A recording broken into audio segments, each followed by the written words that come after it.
Okay. Kijk, dus die spiderplant is maar een beetje vrot. Maar zit hem. Hij is ook maar. Die tweede vloer van boven af. Daar, spirals. Walkway grid, trappen. Nog walkway grids. Als die spirals.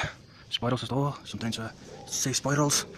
Een cyclone.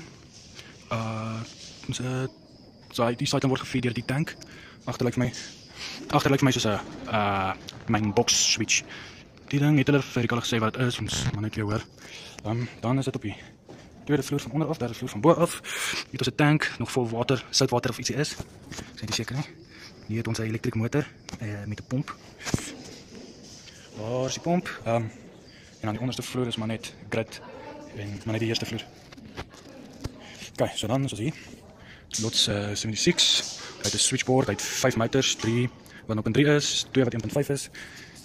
Hier is die cyclone, 75. Hier is 'n conveyor met elektriese motor, met gearbox, Fender gearbox. Walkway, trappe. So hier is die cyclone. Cyclone van bo af, onder toe, na screen 2. So hier is die cyclone, hier is screen 1. So screen 1 feed screen 2. Okay, so hier is screen 2.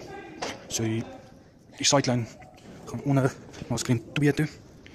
Ek het die afkom, screen 2.